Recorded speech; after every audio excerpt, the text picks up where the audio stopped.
أعوذ بالله من الشيطان الرجيم بسم الله الرحمن الرحيم ثم الصلاة والسلام على مولانا رسول الله محمد بن عبد الله المصطفى صلوات الله وسلامه عليه وعلى آله حق قدره ومقداره العظيم يا أئمة الشيخ اهدري لنا بهذا المحضر ولتعطف بنظرة تعطي لنا بالظفر سبحان ربك رب العزة عما يصفون وسلام على المرسلين والحمد لله رب العالمين. Assalamu alaikum wa rahmatullahi ta'ala barakatuhu.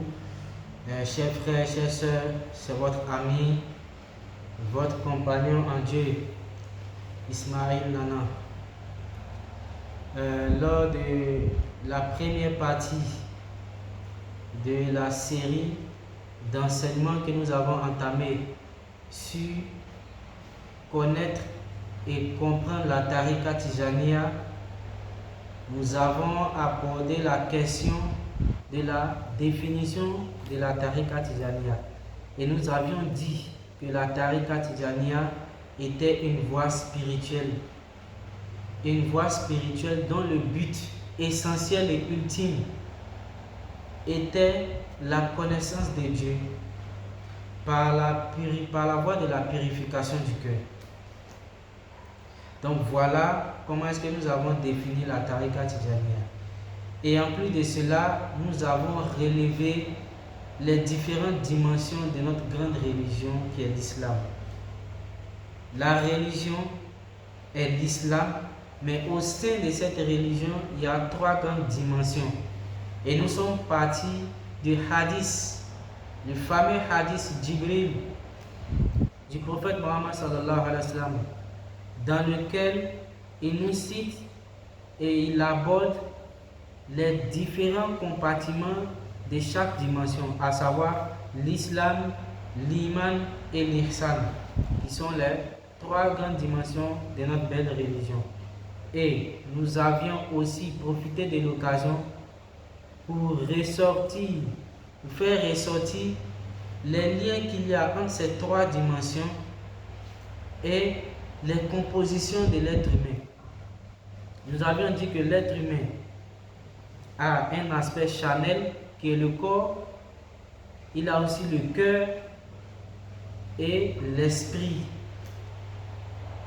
Et que l'islam, toutes les actions, tous les différents compartiments de l'islam, que sont l'attestation de foi, les prières, les 5 prières quotidiennes, la zakat, le jeûne du mois de Ramadan, le pèlerinage à la Mecque pour ceux qui en ont les moyens, c'était des actions physiques.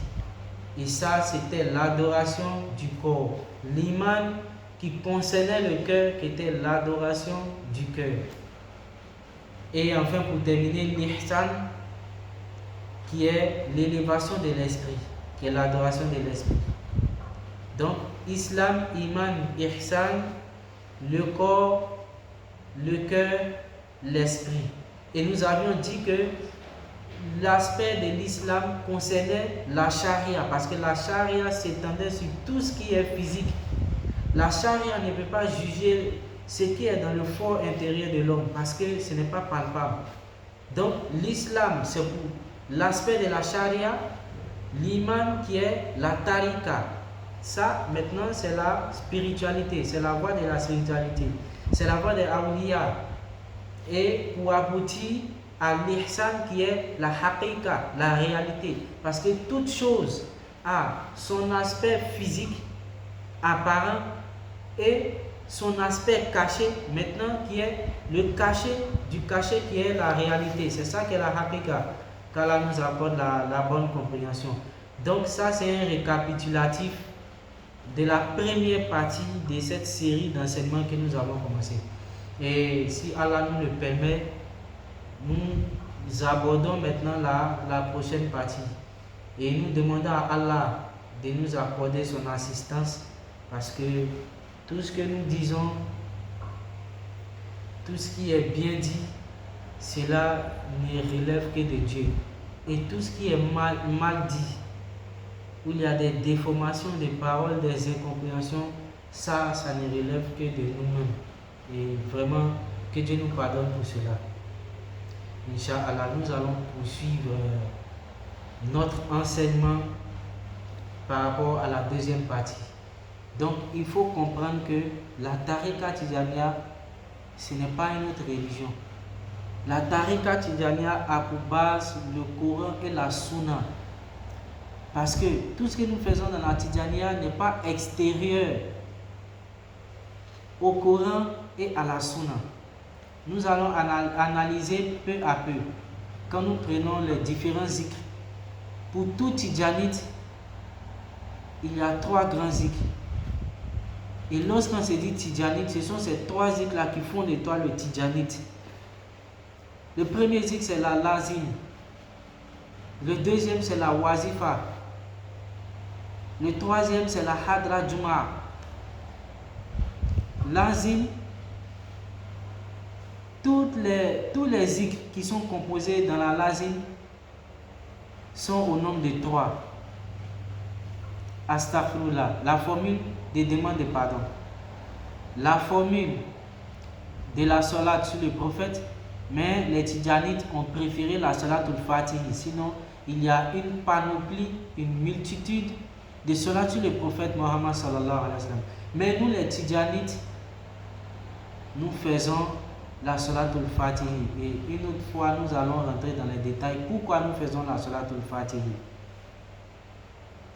Et ensuite, troisièmement, nous avons la formule du tahlil, de l'unicité, du tawhid, qui est la ilaha illallah. Donc, ces 3 principaux grands zikrs-là sont contenus dans tous les différents zikrs des Tidjanites. Quand tu prends la lazim, astaghfirullah 100 fois, salatul ala nabi 100 fois, la ilaha illallah 100 fois. Lorsqu'on prend la wazifa également, c'est astaghfirullah lazim allazi la ilaha illa huwa al-hayyul qayyum. Ça, c'est une formule de demande de pardon. 30 fois. La salat ala nabi 50 fois. La ilaha illallah 100 fois. Et enfin, la jawharatul kamal, qui est une salat particulière sur le prophète Muhammad sallallahu alayhi wa sallam. Donc, vous voyez, ça, c'est le cas de la wazifa. Lorsque nous allons prendre le cas de la hadra juma, qui est astaghfirullah lazim allazi la ilaha illa huwa al-hayyul qayyum 3 fois, salatul ala nabi 3 fois, et la ilaha illallah jusqu'au crépuscule. Sans oublier qu'à l'entame de chaque zikr, nous disons A'udhu billahi minash shaitanir rajim, Bismillahir rahmanir rahim et la Fatiha une fois. Ça, c'est à l'entame de chaque zikr. Donc, il n'y a rien de fabriqué, il n'y a rien d'extérieur à l'islam qui est renfermé dans la tariqa tijaniya. Tout ce que nous faisons, c'est compris dans l'islam. Il y a de nombreux hadiths où le prophète sallallahu alayhi wa sallam recommande la formule de demande de pardon astaghfirullah, et il dit que lui-même faisait par jour 70 à 100 fois astaghfirullah. Le prophète sallallahu alayhi wa sallam a recommandé la salat. Ça, même ça, c'est une recommandation divine.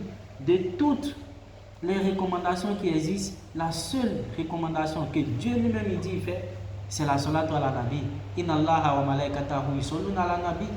Ya ayyuhallazina amanu sallu alayhi wa sallimu taslima.